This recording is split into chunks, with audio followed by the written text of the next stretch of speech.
Hello everyone, my self सी हर्ष गुप्ता। मुझे लगता है कि आप मुझे लिंक्डइन या इंस्टाग्राम पर पहले देख चुके होंगे। तो आज की हम इस वीडियो में बात करने वाले हैं कि बिग फोर या एक अच्छी मिड साइज फर्म जहां पर वर्क प्रेशर बहुत ज़्यादा है, वहां पर पढ़ाई को कैसे मैनेज कर सकते हैं। तो मैंने भी किया है, मेरे फ्रेंड्स ने भी किया है, और सभी करते हैं, तो आप भी कर लोगे।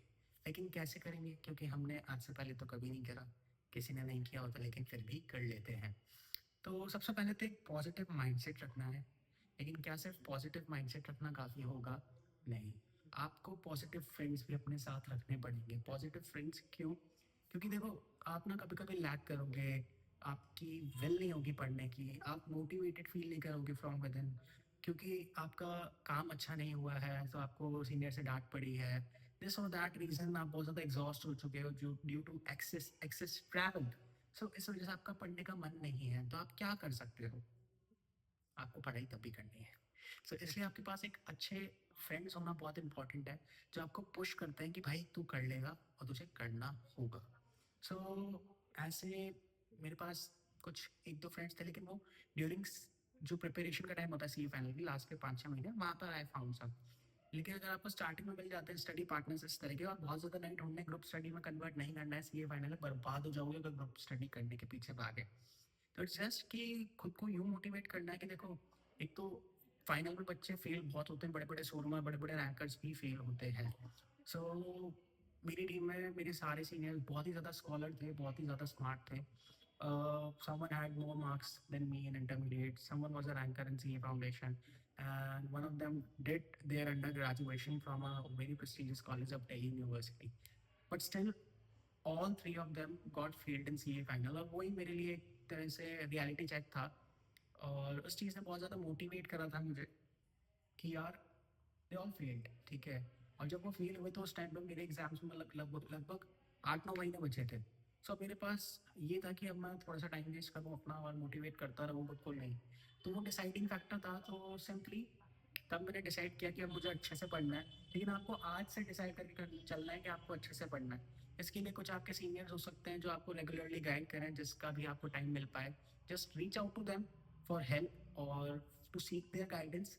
वो आपको अच्छे से गाइड कर पाए किस तरह से पढ़ना है। देखो, मन नहीं करेगा, अब पेपर 3 साल बाद है, पढ़ना आज से है, तो मन किसका करेगा? किसी का नहीं करेगा। लेकिन पढ़ना पड़ेगा, तो किस तरह से पढ़ना है? सबसे पहले तो आपको क्लास लगानी है। मैं कहूँगा कि आप एफ आर या ए एफ एम की क्लास के साथ स्टार्ट कर सकते हो। तो किस फैकल्टी की लेनी चाहिए, उसके लिए एक अलग से वीडियो बना दूंगा मैं, डिस्क्रिप्शन में डाल दूंगा। तो आप एफ एम एफ आर की क्लास के साथ स्टार्ट कर सकते हो, प्रैक्टिकल रहता है। अगर ढंग से पढ़ते हो क्लास में तो चीज़ें रिकॉल करना ईजी रहता है। सो उसके बाद 6 महीने 7 महीने आपको लगेंगे एफ आर खत्म करने में, 5 महीने 6 महीने आपको लगेंगे ए एफ एम खत्म करने में। Audit D T I D T की क्लास में आपको नहीं कहूँगा कि आप जस्ट उसके बाद लगा लो। और एफ आर और एफ एम की इसलिए लगाने को कह रहा हूँ ताकि वो आपका मोमेंटम ब्रेक ना हो और आप एक कंफर्ट जोन में ना चले जाओ सी ए फाइनल वाले, एक कमाऊ नागरिक वाले, कि अब तो कमाई चालू हो गई है, जो कि दिहाड़ी है कुछ नहीं। बट स्टिल आप उसके पीछे पागल ना हो जाओ, इसलिए आपका वो मोमेंटम ब्रेक ना होने के लिए आपको स्टार्टिंग से ही क्लास लगा लेनी चाहिए, ठीक है। जब आपने क्लास लगा ली, सो अब बीच में आपका हो सकता है कहीं कहीं पे ब्रेक आया due to outstation audit, बहुत ज़्यादा वर्क प्रेशर है, ऑडिट कमेटी आने वाली है, बोर्ड मीटिंग है, या आपकी डेडलाइंस है। सो उस मोमेंट पे हो सकता है पढ़ाई ना हो। लेकिन पता है होता क्या है, जैसे ना कुछ भी आप देखोगे तो प्रैक्टिस हमारी छूटती है और फिर हम ना उस चीज़ को छोड़ ही देते हैं। लेकिन आपको किसी भी चीज़ को छोड़ना नहीं है। छोड़ना नहीं है मतलब, जैसे लेट सपोज आप रेगुलरली क्लासेस कर रहे थे 2 घंटे की 3 घंटे की, 3 घंटे की तो मुश्किल हो पाएगी, लेकिन कर रहे थे 2 घंटे की 3 घंटे की मैनेज। बट अब आपका 1 महीने का ब्रेक आ गया, 15 दिन का ब्रेक आ गया। अब आप कह रहे हो कि ब्रेक आ गया, तो ब्रेक कितना लंबा हो जाएगा आपको नहीं पता।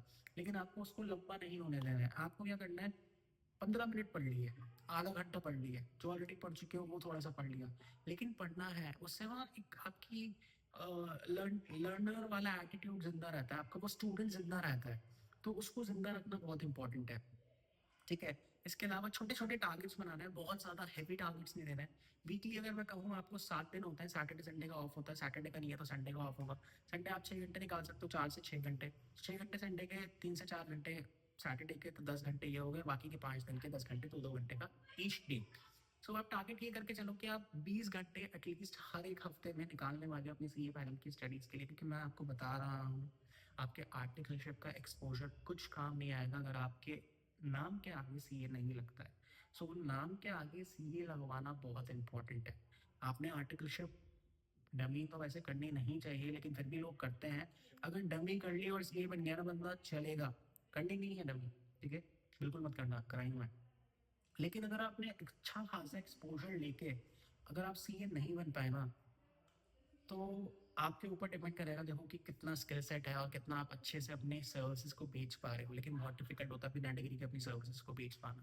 तो इसलिए कोशिश ये करना है कि पहले अटेम्प्ट में सीए निकालनी है, दूसरा अटेम्प्ट में सीए निकालनी है, तीसरा अटेम्प्ट में और जल्दी से जल्दी सीए निकालनी है, विद रैंक निकालनी है, विद एग्जामिशंस निकालनी है। सो अच्छे माइंडसेट से पढ़ना शुरू कर देना है और छोटे छोटे टारगेट्स रखने हैं खुद के। फैकल्टी शुरू से ही अच्छे से डिसाइड कर लेना, टीचर की क्लास लेने से पहले उसका डेमो ज़रूर देख लेना।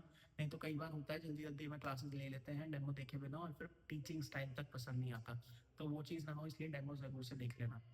और थोड़ी सी एक्सरसाइज अगर करोगे तो अच्छा रहेगा, नहीं तो आर्टिकलशिप में बहुत ज़्यादा वेट गेन हो जाएगा और लेजी हो जाओगे बाय द टाइम जब आप पूर्णतः अपनी प्रिपरेशन स्टार्ट करोगे सीए बनने की। लाइक जब आप पूरी तरह से छुट्टियों में जाते हो आर्टिकलशिप खत्म करने के बाद, तो दिक्कत आने वाली है। हेल्दी खाना खाओ, इसके अलावा एक्सरसाइज करो, मेडिटेट करो, योगा करो और खुश रहो। ठीक है, अगर रिलेशनशिप में हो, मैनेज कर पा रहे हो, वेरी गुड। अगर नहीं कर पाते तो मैं कहूँगा लास्ट के 1 साल 6 महीने एटलीस्ट सी फाइनल के लिए ब्रेक ले लेना। किसी भी रिलेशनशिप को, किसी भी फ्रेंडशिप को अपनी डिग्री से ज़्यादा हावी मत होने देना। मतलब हमेशा ये जो डिग्री है ये प्रायोरिटी पे रहनी चाहिए, उसके बाद ही आपका कोई रिलेशनशिप या आपका कोई फ्रेंड आना चाहिए। क्योंकि एक बार ये डिग्री आ गई तो वो फ्रेंडशिप भी आ जाती है, और अगर वो चली गई तो वो कभी आपकी थी ही नहीं। समझ रहे हो? मुझे लगता है आप समझ गए होंगे। सो वो चीज़ ध्यान में रखना। और इसके अलावा एक वो मोमेंटम ब्रेक मत होने देना, और हमेशा दिमाग में ये याद रख के ज़रूर पढ़ना कि आईसी है, उधर फेल करने के लिए बैठा है बच्चों को, मतलब इंटेंशनली नहीं, एज पर द जो हमारा पास्ट ट्रेंड रहा है कि 90% बच्चे फेल होते हैं। तो उस पर्सन को कह रहा हूँ, तो फेल करने के लिए बैठे हैं तो आपको वो 10% की कैटेगरी में अगर आना है तो थोड़ा सा एक्स्ट्रा एफर्ट लगाना पड़ेगा। क्योंकि आप सोचो कि बच्चे फेल क्यों हो रहे हैं, बच्चे इसलिए फेल हो रहे हैं क्योंकि उन्हें लगता है कि उनका हो जाएगा, बट नहीं होता है भाई। सीए फाइनल में गेम चेंज हो जाती है। मैं कह रहा हूँ बहुत बड़े बड़े शोमा हैं जो सीए फाइनल को उठा के पटक देता है नीचे। तो आपको अगर उस लिस्ट में नहीं आना तो सीरियसली रहना अपनी लाइफ के साथ, सीए फाइनल के साथ, कोई मजाक नहीं। और बाय हार्ट करना, और इस तरह से करो कि दोबारा पढ़ना ही नहीं है। एक बार फ्री हो जाओ इससे, इस चंगुल से निकल जाओ। सीए आपके मन का नहीं था, मेरे मन का भी नहीं था, लेकिन जिस भी वजह से कर रहे हो, जो भी पर्पस है, फाइनेंशियल फ्रीडम अगर चाहते हो तो बस इसको कर डालो, खत्म करो यार किस्सा। बार बार नहीं करना है, नहीं करनी तो और पढ़ाई। पढ़ ली है, 10th कर ली लाइफ सेट, 12th कर ली लाइफ सेट, नहीं हो रही ना लाइफ सेट, सीए कर लो लाइफ सेट है। मतलब लेजिट सेट, लेजिट सेट है, लेजिट सेट है। सो मान लो मेरी बात, इतना सा कहूँगा। और एक छोटा सा मूल मंत्र देना चाहता हूँ आपको, जो सीए प्रिपरेशन के टाइम पे मैं यूज़ करता था कि तू कर सकता है, तुझे करना होगा। तू कर सकता है, तुझे करना होगा, रोज खुद से लड़ना होगा। हर दिन असफल होकर भी, हर दिन असफल होकर भी मेहनत तुझे करनी है, क्योंकि असफलता ही सही मायनों में सफलता की जननी है। असफलता ही सही मायनों में सफलता की जननी है। और एक द्विवेदी जी हैं, बहुत ही बड़े राइटर, उनकी एक पोइट्री है, कोशिश करने वालों की हार नहीं होती। तो उसकी कुछ 4 लाइनें मैं आपको बताता हूँ जो बहुत ज़्यादा मोटिवेट करते थे मुझे। मतलब इंटरमीडिएट के टाइम पर भी, फाइनल के टाइम पर भी, जब मैं सोने का मन करता था तब भी मैं उठ जाता था अगर अपने टारगेट मीट नहीं होते थे। तो सिर्फ ये रिकॉल करके कि अ, जब तक ना सफल हो, जब तक ना सफल हो नींद चैन को त्यागो तुम, संघर्ष का मैदान छोड़ कभी मत भागो तुम, कुछ किए बिना ही जय जयकार नहीं होती, कोशिश करने वालों की कभी हार नहीं होती। सो ये वो सारी चीज़ें हैं जो मैं आपको बताना चाहता था। इसके अलावा पढ़ने का टाइम क्या होता है, टाइम नहीं मिलता, तो देखो टाइम मिलता है, निकालना पड़ता है। क्लासेस फॉर्म में जाते हुए देखो, ट्रैवल करें तो ट्रैवल करते टाइम देखो, वापस आ रहे हो ऑफिस से तो वापस आते टाइम देखो, ऑफिस में अगर जुगाड़ से निकाल पा रहे हो टाइम तो बिल्कुल निकाल लो और देखो। इसके अलावा अपने नोट्स बनाकर चलो, नहीं बनाने का टाइम मिलता तो जो नोट्स हैं वो कॉपी करवा लो किसी एक अच्छे फ्रेंड के, या फैकल्टी के, सबके नोट्स आते हैं आजकल, तो वो नोट्स देख कर चलो। बनाने की बहुत ज़्यादा रिक्वायरमेंट नहीं है, फाइनल के स्टूडेंट्स को ऐसा नहीं है कि लिखोगे तभी याद होगा, नहीं, चीज़ें समझ के चलोगे तो भी याद होगा। सो वो चीज़ करनी है। मैं अगर पर्सनली अपना बताऊँ तो मैंने रात को पढ़ना स्टार्ट करा था, जब मैंने स्टार्ट करा था सीए फाइनल विद आर्टिकलशिप। तो मैं सुबह अगर 5:30 6 बजे भी निकल रहा हूँ बहुत दूर के लिए, कोई आसपास का आउट स्टेशन है और 10:30 बजे आ रहा हूँ, तो मैं ब्लैक कॉफ़ी पीऊँगा और मैं 1 घंटा ही सही लेकिन पढ़ूँगा। सो उस फील्ड में मैं रहता था स्टार्टिंग में, बीच में वो 6-7 महीने का ब्रेक आया था, लेकिन मैं एडवाइस कभी नहीं करता किसी को, वो आए किसी की भी सी वैन की जर्नी में, क्योंकि बहुत दिक्कत होती है उसके बाद वहाँ से मैं वापस रिवाइव करने की चीज़ों को।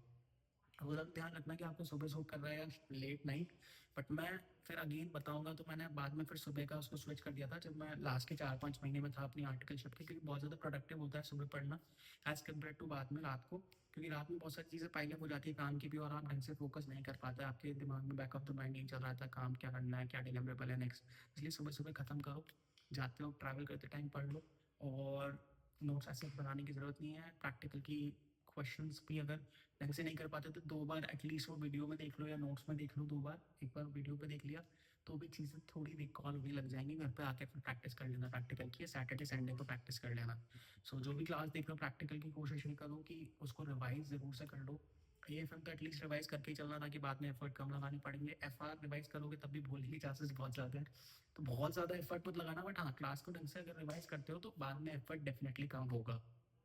सो विद दिस थॉट मुझे लगता है कि हमने सारी भाईचारे वाली बातें कर ली हैं और आपको शायद थोड़ी सी मोटिवेशन मिली होगी, और थोड़ी सी भी मिल जाती है तो मेरा पर्पस सॉल्व हो जाएगा, कि मैं ये चाहता हूँ कि जो भी बंदा इस वीडियो को देख रहा है वो सीए फाइनलिस्ट ना बनकर रह जाए, वो एक सीए बने, और उसके लिए इस वीडियो का बाहर आना बहुत इंपॉर्टेंट है। और एक पॉजिटिव माइंडसेट के अराउंड मैंने वीडियो बना रखी है, अगर मैंने ड्यूरिंग दिस कॉन्वर्जेशन नहीं बताया तो वो वीडियो ज़रूर से देख लेना, कि आप किस तरह से छोटी छोटी चीज़ों, कौन सी छोटी चीज़ें हैं जो आप ध्यान में रखकर अपना एक पॉजिटिव माइंडसेट कल्टीवेट कर सकते हो अपनी बॉडी के विदिन, अपने माइंड के विदिन, और आप कैसे प्रिपेयर कर सकते हो ड्यूरिंग योर सीए फाइनल्स, और बिना डिस्ट्रैक्ट हुए या बिना एडिक्ट हुए चीज़ों के आपको क्या एक माइंडसेट फॉलो करना चाहिए, तो वो एक वीडियो में बताया हुआ है, सी फाइनल की प्लेलिस्ट में मिल जाएगी।